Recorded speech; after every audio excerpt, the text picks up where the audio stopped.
Everybody, welcome to our August meeting, 2021. We have a full council.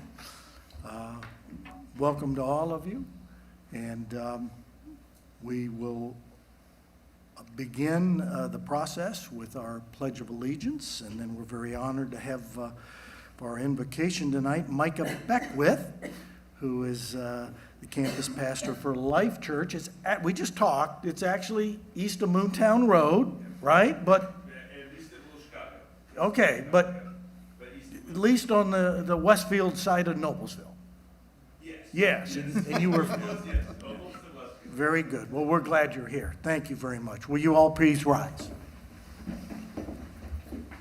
I pledge allegiance to the flag of the United States of America and to the republic for which it stands, one nation, under God, indivisible, with liberty and justice for all. Pastor, if you would. All right, let's pray. Heavenly Father, we come to you today and we say thank you for this nation. Thank you for the blessing of liberty, God, that we get to experience here. When so many people around the world have never tasted what we have here, Lord, we just ask that you guide us and direct our paths to help us to maintain this and to steward this nation and our communities well. Father, I pray you give every leader that's represented here, Lord, wisdom like you gave Solomon. When Solomon came to you, he said, Lord, please give me wisdom and knowledge so I can lead your people well. And Lord, we ask that you give that to this Westfield leadership, God. Would you give them wisdom and knowledge so that they can lead your people well, with wisdom and in a way that honors you and points people back to you. Lord, we love you. It's in Jesus' mighty name we pray. Amen. Amen. Thank you. Mr. Johns, will you conduct the meeting, please, sir? Thank you, Mayor Cook. Yes, I will.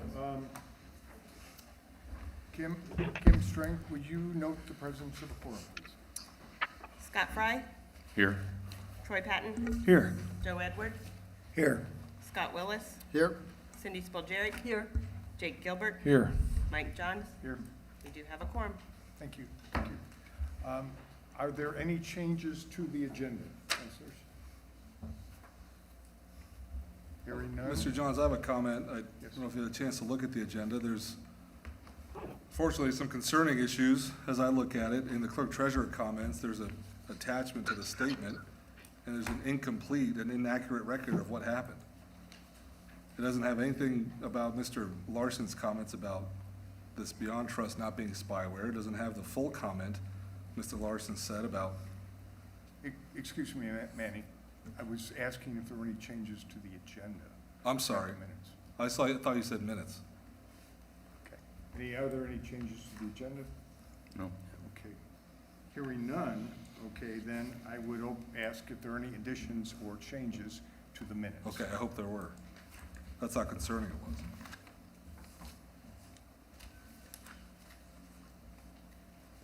And Manny, you said that there should be some changes?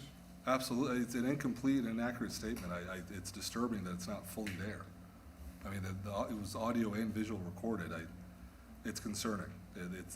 Chris's reply was not full, and there was no statement about Mr. Willis's question. There was no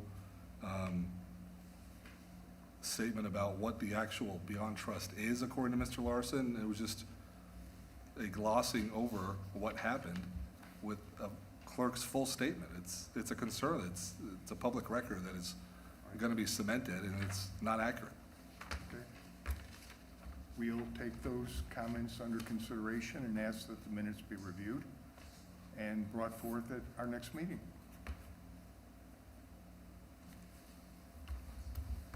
Any other comments, councilors? Okay, hearing none then, we'll move on to claims, okay? Are there any questions regarding our claims docket for this evening, August 9th, 2021?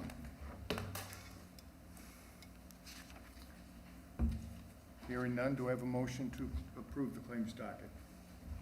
So moved. Do I have a second? Second. Okay, motion made and seconded. Kim, would you call the roll, please? Joe Edwards, Yes. Scott Fry, Yes. Cindy Spilgeric. Yes. Scott Willis, Yes. Jake Gilbert, Yes. Troy Patton, Yes. Mike Johns. Yes. Motion approved, 7-0. Okay. Moving on in our agenda, the next item is miscellaneous business, special recognition. Item number 1 would be an update on the trail crossing in the Hawk system. Do we have an Yes, update? the trail, the Hawk system is being installed as we speak. It is due to very recent technology. It will be solar powered, which is allowing us to actually reuse the same masts that are there where the flashing lights are on it because of the more simplicity of the system.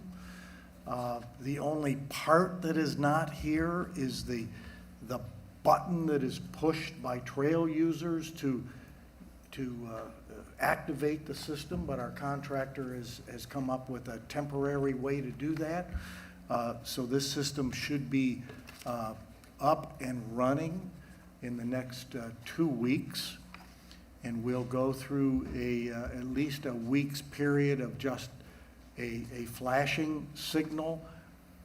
At the same time, we'll do our public relations through the communications department on the etiquette and the use by both trail users and motorists of the system. So I would predict by the end of August, it will be 100% operational. That's great news, Andy. Do you have any update on the site locations as far as the sighting locations at the various intersections? The site locations. Sites, the ability to see walkers, runners, visibility of the location. Oh, of the crossings. the clearing, Yeah, You wanna- specifically site distance is what he is referring to. site distance, okay.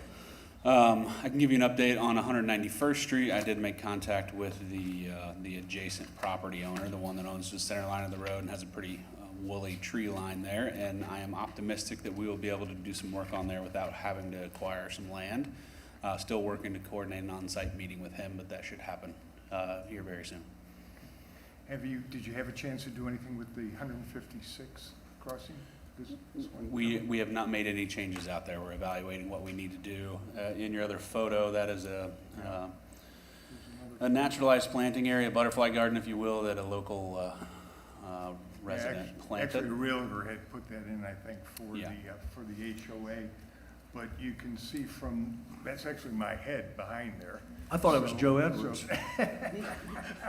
So if there was, and that's approaching going west on 156th Street. So Yep. if there happened to be a child riding a bike, there would be no way for a driver to even notice. We are happy to go mow that down. I just wanted to do my diligence to contact the people that planted it. I appreciate that, Jeremy. That was a volunteer, It was a volunteer effort Yeah, that they someone just- wanted to beautify the area. kind of did the height.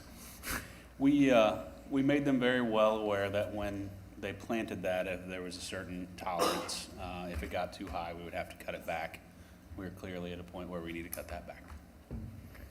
Thank you. The only other comment that I made, and it's not specifically to Jeremy, but the city council, we've noticed that this issue with the trail crossings is an issue that is pervasive across Hamilton County as a whole. And I was able to have some conversations with Tim Hannon on the Carmel City Council. And they have several issues right now. They've got a couple of crossings, 106th Street crossing, one of them, 136th Street, where they're having some issues, the same issues that we are with respect to education and how, and of the population in general, and how to best handle those crossings. So we are going to be getting together later this week on Friday to talk about the issue. And at this point, we're thinking about probably this being a topic for the city council presidents who are now getting together on a quarterly basis. And it would be a topic that we should be able to discuss, and hopefully we can attack it more from a county-wide basis and share some of the things that we're doing here with Carmel and Noblesville and fishers, and hopefully they'll be able to share with us, and we may come up with some solutions that we haven't thought of. No, I think that'd be great, because, consistency is the key here. And as I've said many times, we are blessed with trail crossings, and we are plagued with trail crossings. Yeah. And I would like to compliment our city communications department. I've already seen a couple of the videos that they put out with respect to driver education, if you will, and user education, so I think we're doing good. Councilors, any other questions regarding the trails and crossings? Okay, hearing none. Update from the BKD Baker Tilly Taft audit. I think, Andy, we spoke last week. Yeah. And you mentioned this. We're Yes, gonna have that. I will tell you that all data requested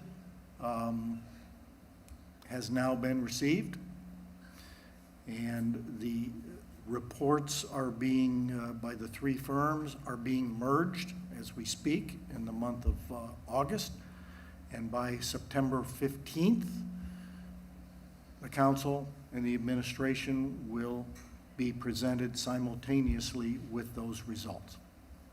September 15th. Perfect, that's great. The only thing I would add to that is, I've also, as I've been looking at this, I've noticed that we haven't been invoiced at this point for a lot of the time.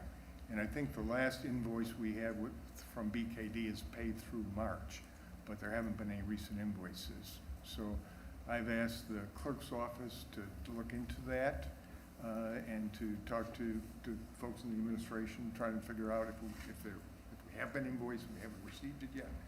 But I've also asked the finance committee to look into it too, so that we have a better idea of exactly what our costs are to date on that. So, sure. Next item on the agenda is old business, okay? And that would be ordinance 21-31, the Mule Barn Road Commercial PUD.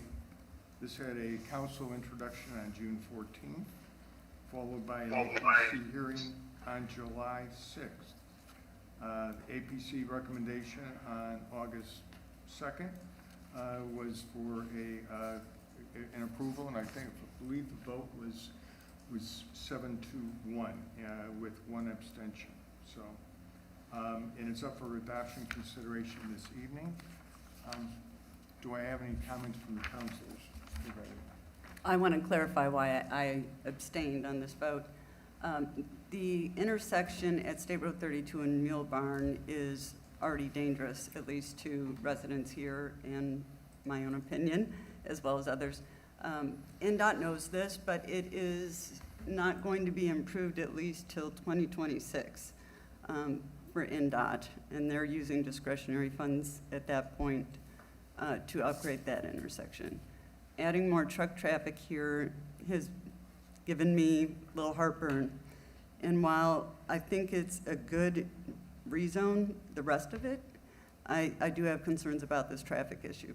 So I did get in touch with Public Works and NDOT, and we are looking into a potential agreement, and this has not been approved obviously by our council or NDOT yet, is concept only, that we would take on improving the intersection and get reimbursed through NDOT in 2026, but we would do that sooner. We're doing the Mule Barn expansion 2022.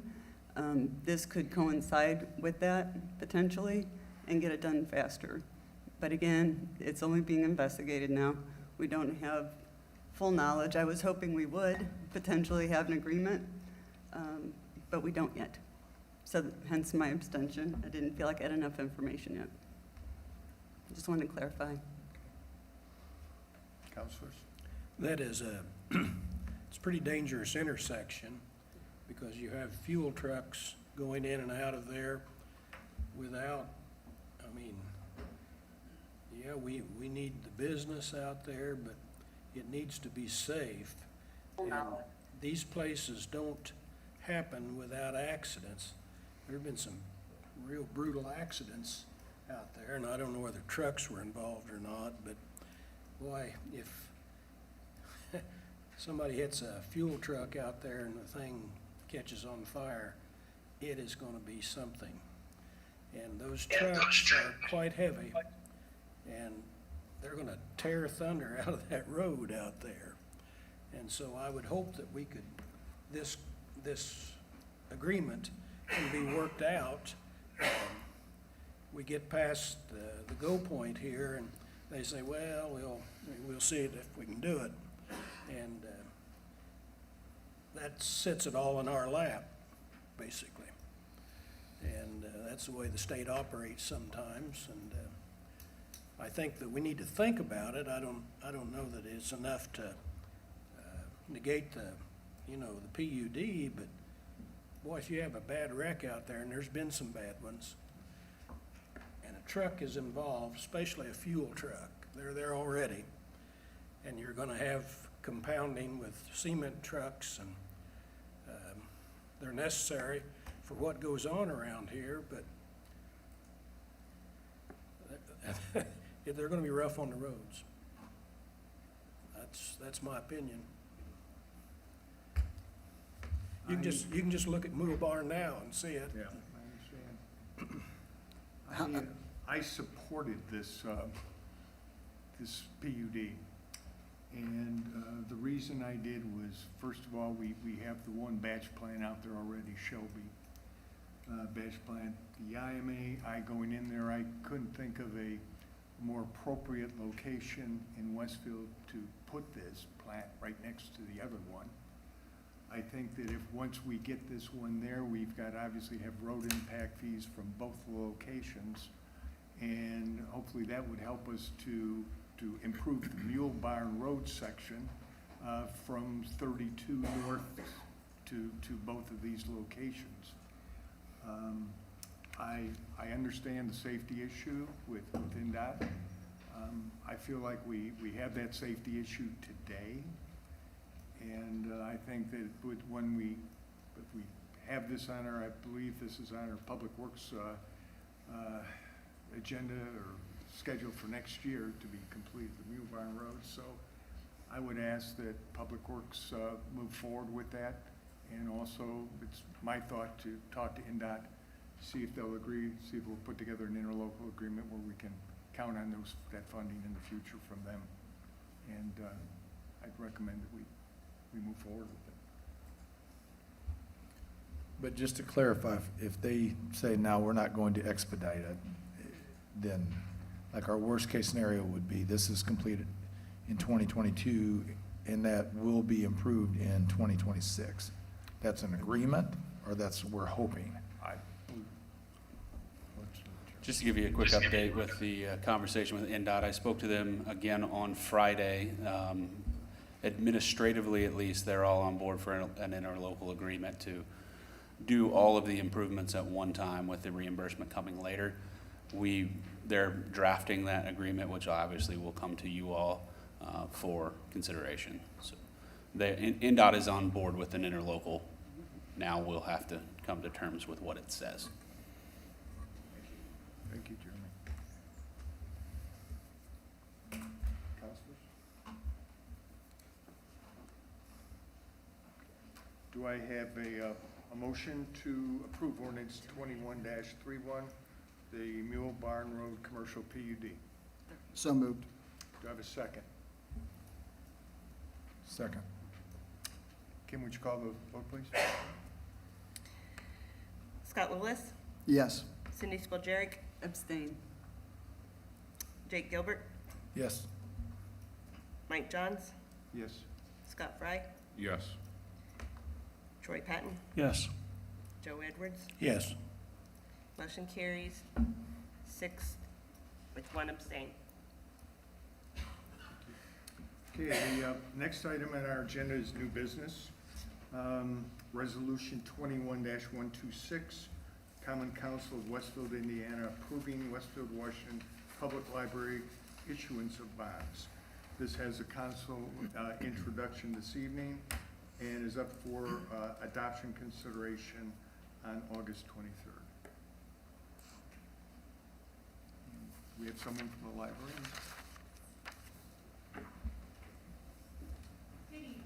I'm Cheryl Sollers. Good evening. I'm Cheryl Sollers, Executive Director of the Westfield, Washington Public Library. I'm here representing the Westfield, Washington Public Library Board and would like to introduce the resolution to the City Council's approval to issue $16.725 million bonds for a new library. Starting back in 2016-2017 with the announcement of the Grand Millennium PUD, the Library Board and the Westfield, Washington Township taxing entities, which include City Council members, the Mayor, Westfield, Washington School Superintendent, the Township Trustee, have been exploring a possible multi-building campus. Multiple meetings occurred to explore this project. I represented the library at those meetings. The city pulled out of the talks, deciding it wasn't the right time for them. The township, Westfield, Washington Schools, and the library continued the discussion. A property was determined to meet all the needs for all entities. This property was discussed with the library board, and the Westfield, Washington Schools was engaged in an intent to purchase contract with the local landowner and moved forward with determining the viability to develop. This process revealed costs to develop were too high due to drainage issues.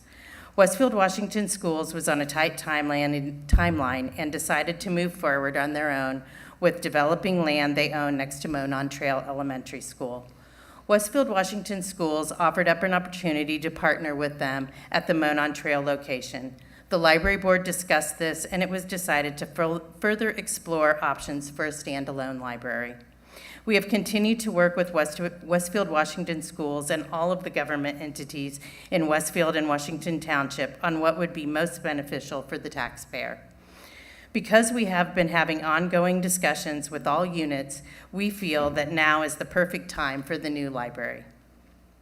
With Westfield, Washington Schools decreasing its rate and the library's rate increased by 2.04 cents, it will be a tax neutral for taxpayers at the property tax caps and a decrease to those who have not yet reached those caps. We have been working with Baker Tilly and Mike Reuter, the library's financial consultant, and we would like to show an illustrative analysis of the tax impact and circuit breaker impact. Belvia Gray from Baker Tilly will explain this analysis.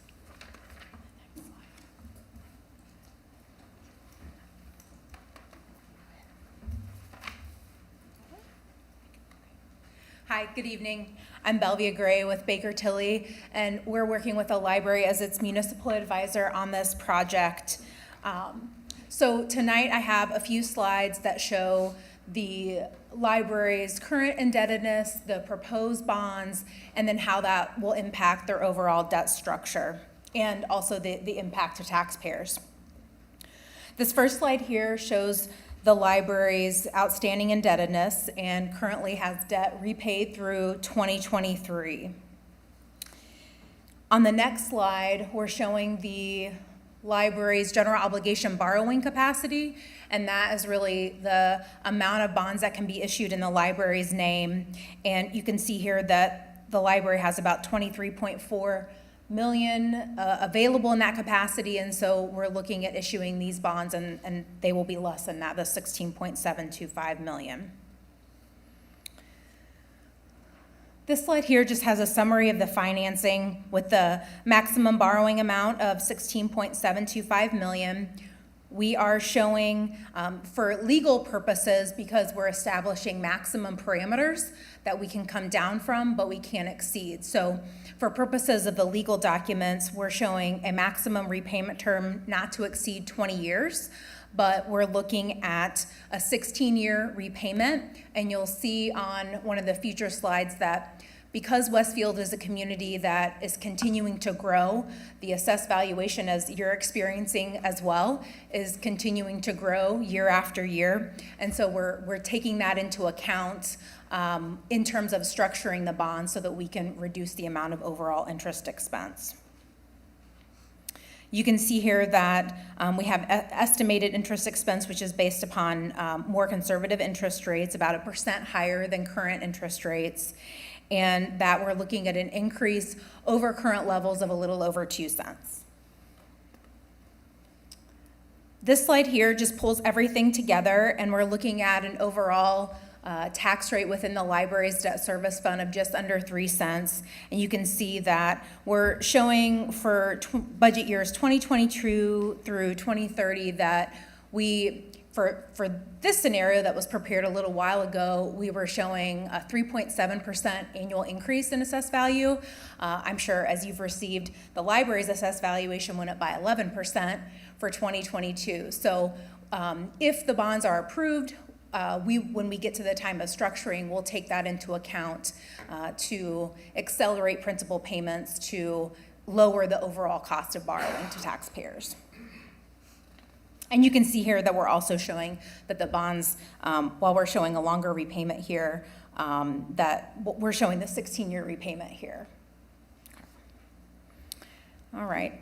So then the last couple of slides show illustrative impacts, I should say, to taxpayers.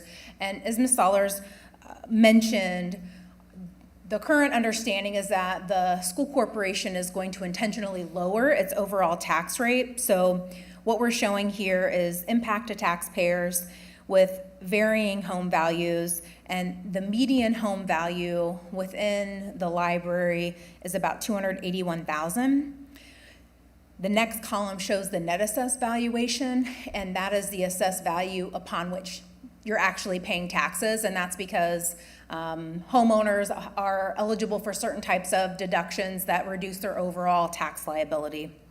So you can see here that we're showing, without taking circuit breaker into account, an impact of about $30, but then with the offset of the potential lowering from the school here. And then on the next slide then, we also looked at how this would impact, because Westfield, because of where your circuit breaker situation is, we also took a look at, how this might play out within, for taxpayers who live in different taxing districts, because if you live in the city versus if you live in the township, it will be different for you, both as a taxpayer and as a unit of government. And so, again, for that median home value, those folks are already at the cap, so their tax bill won't change, but it would reduce the amount of tax caps to the underlying taxing units, including the city and the library and school and other folks. If you're in the township, that would be a reduction to the taxpayer of about $80, no change in the amount of tax caps to the city and the underlying units. And then finally, because there is a tax impact associated with this, and we have an offsetting impact based upon what we know of the school's plans right now, we did look at the impact of circuit breaker. You can see here we're showing the library's impact, that we're showing an increase in their credits, and you can see how that impacts the other units of government, with the city currently estimated to gain an additional $190,000 in revenue for city purposes. That's all I have on the finances. Did you want me to ask questions now, or do you want to finish and then we'll ask for any questions? I can finish and we'll ask for questions. Perfect. That sounds great. Thank you. Thank you, Belvia. I would also like to mention that WWPL has the lowest tax rate of all 5 library districts and will continue to be the lowest even after this bond issue.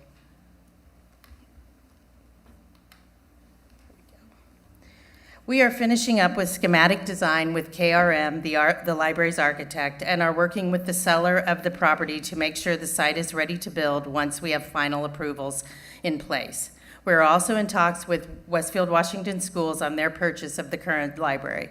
We have held community meetings, preliminary determination hearings, and have completed the 30-day period with no objections or petitions filed from the taxpayers against this new library project. We have received only positive comments from the public. I believe the new library will be the community center for the city of Westfield and Washington Township. Thank you for your time, and please let me know if you have any questions. Cheryl? Yes. Counselor, questions? Okay. Yeah, I have a question. May I? Not that I want to spend money, but people rave about the Carmel libraries. And yet you're half the cost of Carmel libraries. Right. Are we doing enough? I mean, obviously, the people of Carmel want to pay even more for a quality library. Are you doing enough?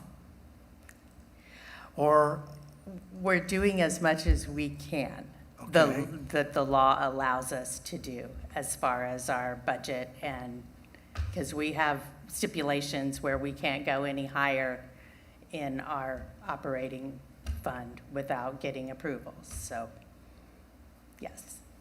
I mean, You're doing certainly everything we you could can. take more money and spend it wisely and benefit the community, but thank you for your question.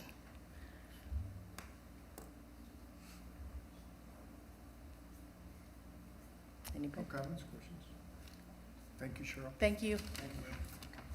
We look forward to seeing you back here in 2 weeks. Okay, thank you. Thank you.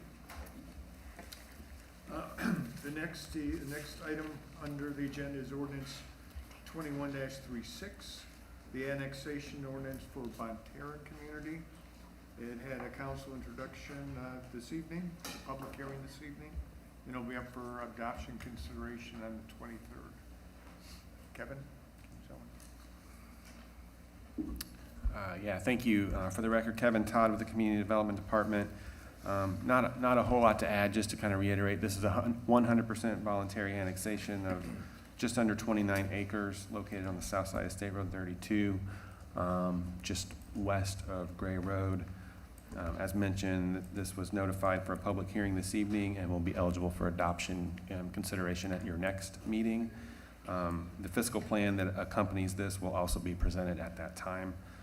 The petitioner is present on the virtual call, but does not plan to make a presentation. So with that, we'll take any questions. Thanks.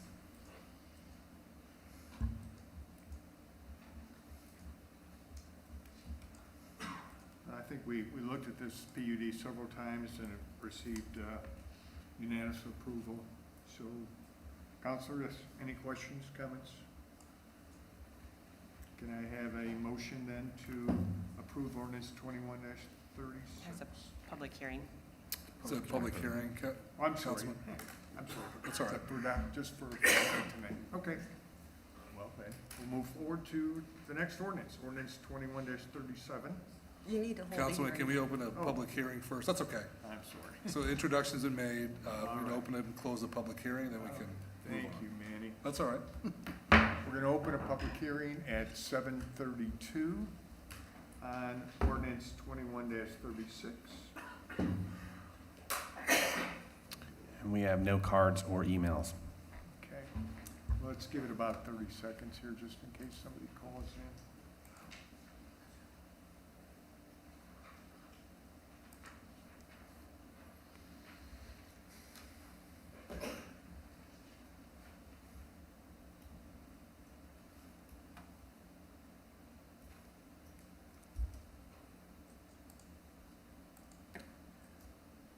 Okay. We'll close the public hearing at 7:33 PM. And we'll move on then for the adoption consideration on August 23rd. Our next item on the agenda is ordinance 21-37, amending the Westfield Parks and Trails Rules and Procedures. It's up for council introduction this evening. Evening, councilors. My name is Chris McCollum, Parks and Recreation Superintendent. Bringing forward to you guys the ordinance 2137, which is an ordinance amending Chapter 44 of the Westfield, Indiana Code of Ordinances, which is the code pertaining to Parks and Recreation rules and procedures. I'm here for amending it, for updating it. It's out of date. It was last updated in 2014 with a portion updated in 2012.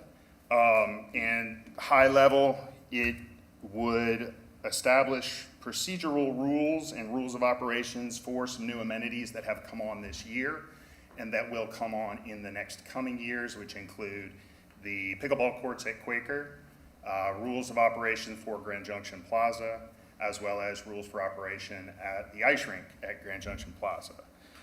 It also updates our non-city special events policy. And then lastly, it removes the single rule about trail use from the general rules and establishes an entire section of use and rules for our trail system.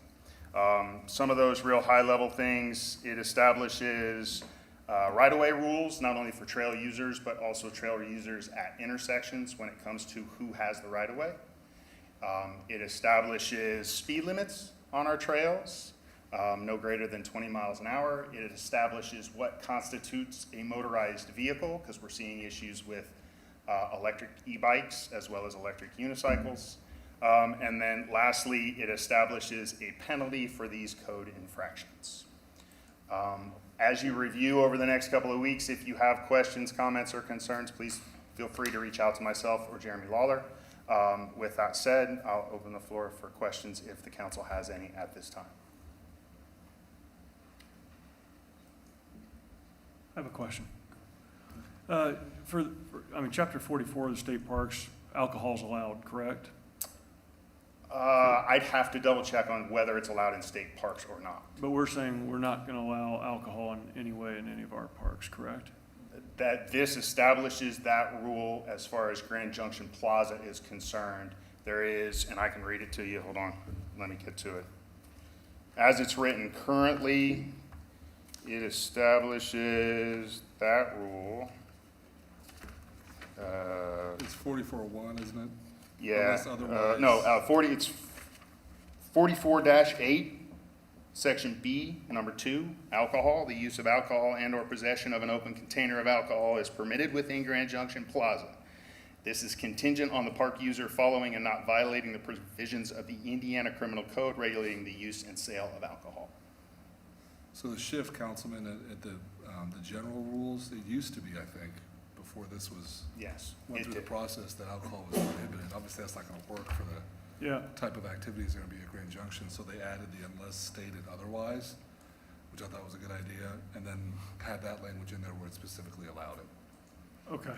Okay, so it is. I think you're right, though. I mean, as it currently stands, it's prohibited. Yes. Right.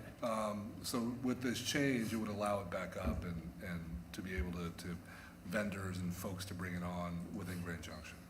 What about the other parks? I mean, is this, I know it says by the imminent opening of Grand Junction, but it looks like it covers all the other parks too, correct? Correct, yeah, correct.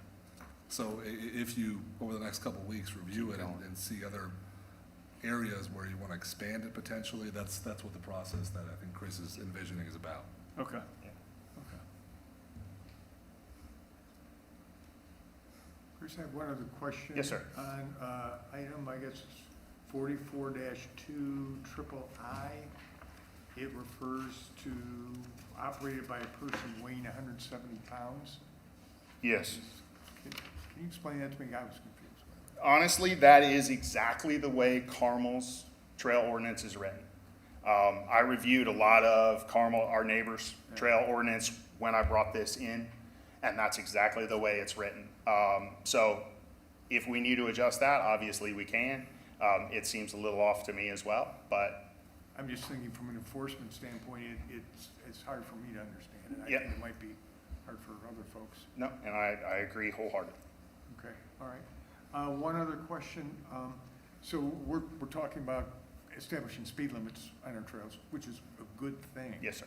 Have you given thought to enforcement? And that's a conversation Manny and I have started today, and we'll work through over the next couple of weeks. And if this is adopted, we will have those conversations with the police as well. The police, Deputy Chief Scott Jordan has already taken a look at this and somewhat giving a blessing to it. But those are obviously conversations that we'll have to have in order on how do we accomplish enforcement. Now, not from a policy perspective, right? From a policy perspective, Mayor and you need to get together and whether another policeman or more patrol is needed and with Chief Rush to make that determination. What's not here, I think it's important to bring up, Chris, as well, is that there's gonna be additional signage necessary, right? So part of the language that's in here that we reviewed has indemnification and waiver of liability components. Well, that's all well and good for folks that by law, if they live here, they're presumed to have knowledge of Westfield ordinances. But folks coming in from Illinois, Missouri, you name it, don't have that same standard. So in addition to this, I believe Chris and Jeremy and the team are gonna work and put up signage with some of that waiver language to make sure the city's protected. So some of that stuff is happening in the background as well that would kind of buttress these terms. And some of these issues might fit into a county overview of it also. Precisely. And Yeah, there, that's there fair. are already other municipal park systems that have speed limits on their trail, and those are already posted. For example, Carmel has a 10-mile-an-hour speed limit on the Monon within Midtown, within downtown. And then overreaching their entire park, or their entire trail system, the maximum speed limit is 20 miles an hour as well. Well, I applaud your efforts. I can tell you, I personally have received a lot of calls, emails, texts from folks about people moving too quickly on the Monon, so. And we're doing the best we can with our education efforts, so we'll just have to keep doing our due diligence. Thank you. Any other questions? Nope. Thank you for your time. Next item on our agenda is guests. Do we have any residents who wish to address the council this time? Any cards? We do? I think we have a resident.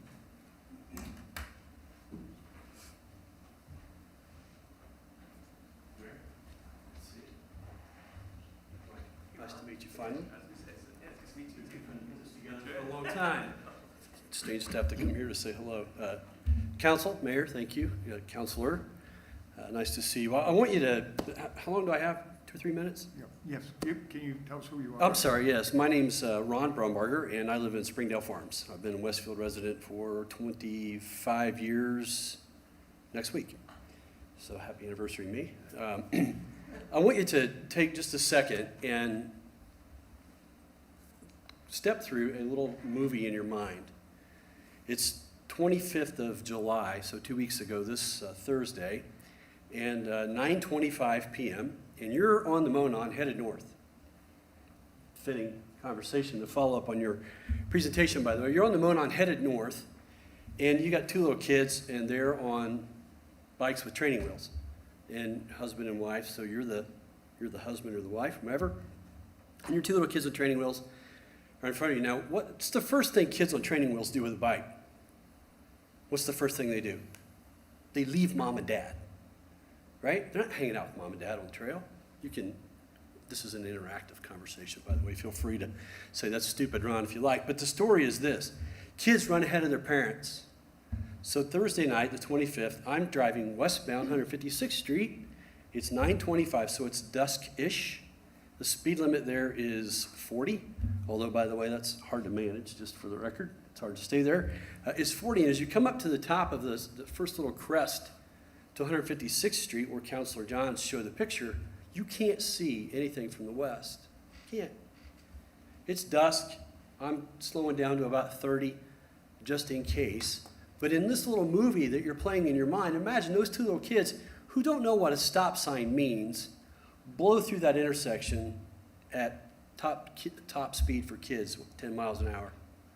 An innocent motorist has no chance. No chance. What happens? Kids hit. Why? Because that road is wide open. That trail's wide open. The kid says freedom. Someone left the gate open, and they're trucking down the trail like nobody's business. So 2 weeks ago, the 25th, 9:25, similar situation. I'm headed west on 156th Street, dusk, minding my own business, 30 miles an hour. Out of the nowhere, at the top of that first crest, so it's 30, 40 feet to the trail from there, comes a guy out of the blue, top speed on his bike, headed north on the trail. Didn't slow down, certainly didn't stop, didn't slow down. Fortunately, was paying enough attention to slam the brakes, swerve into the oncoming eastbound lane. Thankfully, thank God, no one was coming, or I would have hit them. I was swerved to keep from hitting this guy. He proceeded to exhibit After I swerved and stopped, I rolled down my window and said, "What are you doing?" He had this strange cramp in his hand where only one finger would come up. I couldn't quite understand this cramp, but later I was told that that's a symbol that you should just get lost. So back to that movie. What if I hadn't stopped? What if I hadn't stopped? Manslaughter? Civil charges? Right? What happens to the innocent guy driving down the road? Mayor, with all due respect, I heard at the last meeting before last, the video that I watched about the Hawk system, we're waiting on a push button. It's a push button, damn it. They're $4. They're $24 at Allen Bradley. Go buy a push button. It can't take a month. Since this Hawk system started, we've had a change of administrations, and the U.S. military's left Afghanistan, and we can't put a stoplight at a trail? Seriously? Seriously? What? Why? Why? I suggest to you, by the way, I brought copies of some questions that I sent in to Jeremy. Thank you for your prompt response, by the way, Jeremy. I brought these questions, and I'm happy to leave them with you. If you wouldn't mind passing these around. So I sent these questions into Jeremy on Thursday after I'd had a chance to kind of think about this and watch the video. And I was promptly referred to Councilor Herzog here to fulfill this request. Now, first of all, by the way, I love Taft. Taft saved my backside in a major lawsuit one time. I was innocent, by the way. My firm was innocent. So Taft's a big fan of Taft. But this email was forwarded on to, may I call you Manny? Sure. It was forwarded to Manny to fulfill this request. Some of these requests are kind of clerical in nature. Can you make a photocopy of the purchase order? How much did we pay for this? Now, your office is downtown, I would assume, right? You work downtown in Towers. Westfield's not right around the corner. To have to go to the city, county, to the city office here, get a copy of this, prepare it, send it to me in a packet, blah, blah, blah, blah, blah. I know what Taft lawyers cost. I've paid for your partner's fees in the past. I know what they take. That's a lot of overhead. Now, I'm a pretty frugal kind of guy. Which wouldn't it be better fixing that intersection so those two kids on that bike don't get killed instead of asking? By the way, so Jeremy replied back and said, Manny will respond to all your questions here. I think these are simple questions. I should have been able to come over here to City Hall and get these a couple days after the inquiry. Kind of embarrassing, actually. Kind of embarrassing because I think what's going to happen? Does a kid need to die before we stop playing political games with the trails? No offense, Manny, but I don't understand why it takes a very expensive lawyer to answer a request about some purchase orders. Surely you don't also manage all that paperwork for the city. I would like to say that I posted this, a little feedback about my experience. I posted on the preeminent place where we gain all of our knowledge and news these days in any community the next door app. That Thursday night, I posted this question about the moron on the Monon. I've had 155 residents make 172 comments in 2 weeks. Some of those are mine. This is a big deal. People have been hit. People are constantly in chaos at the intersections. Just driving here, 156th Street, a car stopped and 3 little kids are confused about whether they should go across the street or not. Now, I can't fix the confusion piece.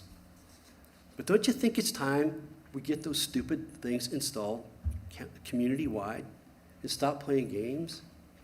How many kids' lives is it going to take before we get serious about it? I would formally request to bring a proposal to the council in a month or so. I have a creative way to fund the solutions at these intersections. The city can benefit, make a little money on it, pay for the cost of oversight, and would appreciate an invitation to bring that proposal, simple proposal, to the council at your, not the following meeting, but in a month from now. Thank you for your time. I'm happy to answer any questions, should you have any. All right, thank you. Thank you. Feel free to email the proposal either way so that we can see it. Sorry? Feel free to email us your thoughts, ideas, and proposals. We have to, sure.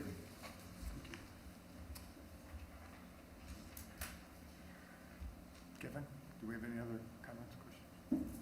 Oh, we do not. Okay. Hearing none. Clerk treasurer comments, Kim? Nope. Nope, okay. City council comments, councilors? We're still waiting on the mayor's appointments. I think they're coming pretty soon for that, the audit committee. And we need one appointment, and I don't know whether that person has to be a CPA or not. Do they, Ann? I don't think they do they? The last one, it's just a citizen. And then the other is the, kind of the resource person that's, can answer questions if they would call up and say, we don't want to know about this or that. So there's two appointments. You understand that anyhow.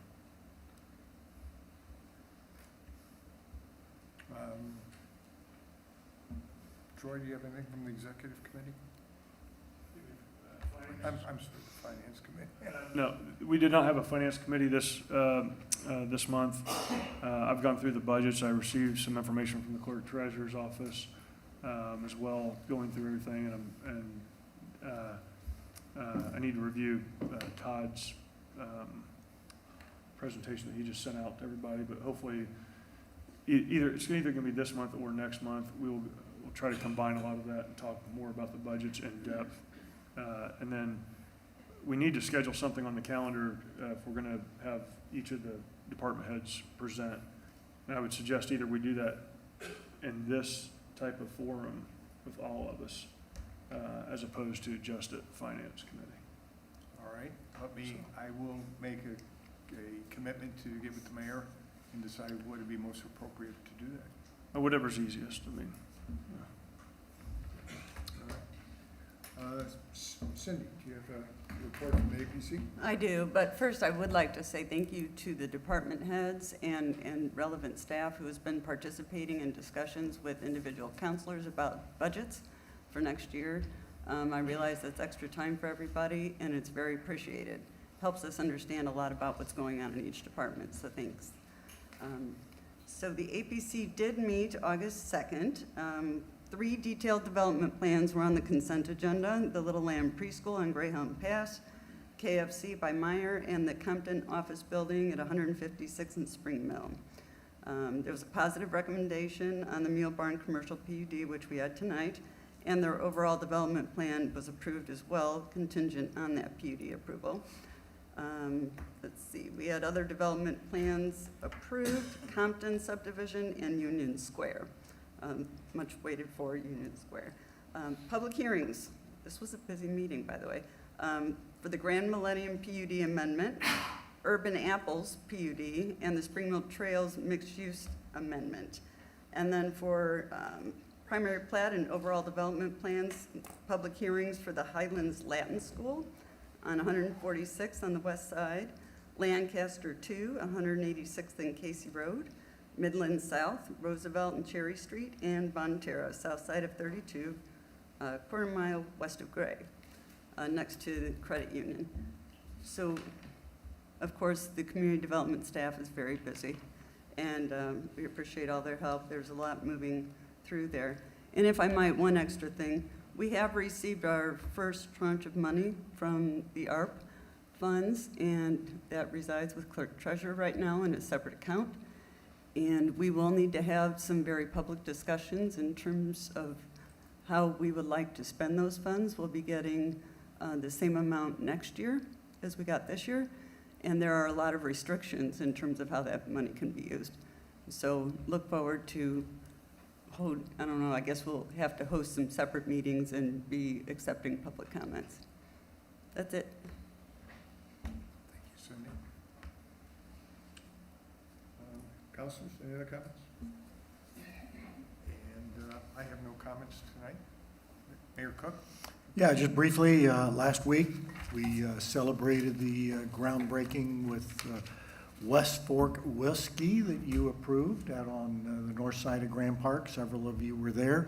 The governor showed up and thoroughly enjoyed the sampling of the whiskey and bourbon. It was, it went on a little while. It was kind of, it was kind of fun. And the next day, we did the opening of Colts Camp, and Colts Camp is well, the Colts organization is extremely pleased with our facility, our volunteers, the staff out there. They've got some issues, which kind of make it, well, it's fun to watch, but I'm sure they're challenged with who's going to be our quarterback. But, you know, to the realists out there that study all this, you know, you got 90 guys out there going for 50-some positions, and well, if you get into it, and a lot of people do, it's pretty strategic. But the new Colt City that the Colts installed really over a year ago was not used until this year. That's a raving success with our families. If you go out there, you see the kids and the families are just having a ball. And the kid in the Colt City, which is located immediately to the west of the stands there, so it's a great location. Mike, you and your wife were there, I guess it was yesterday, and it was fantastic. a lot of people are really enjoying Westfield, so it's a lot of fun. And I want to compliment you on the weather yesterday. Good. The weather has been, yeah, I think this week may be more of a challenge, but yeah, the weather has been very cool in the mornings. The coach is insisting on mainly morning practices, which is good for them. We were off today. Camp was off today. I think we start back up tomorrow, Vicki. And then Thursday and Friday, the Carolina Cougars are here in town for scrimmage. Thursday and Friday, is that right? Yes. Panthers. Cougars of basketball, isn't it? Yes, so Carolina's here. That's always interesting because although they're not supposed to have a lot of heavy contact, something always happens. So it's a lot of fun. And I might add, here's something I love to see. We have a couple joined us. They're in the back row. I know it looks like a church. I won't ask you to stand up and introduce yourselves, but as I always do, I introduce myself, and they're brand new residents to Westfield. I always ask, where are you from? They're from Indianapolis. Why Westfield? Their answer was, this is a new one. Well, no, I've heard this before, but why is interesting. Well, you see, our kids live in Chicago, and we're not going to Chicago, and this is as far as we got. Glad to have you with us. Thank you, Mayor Cook. No other comments, questions? So we will adjourn this evening's meeting. Thank you.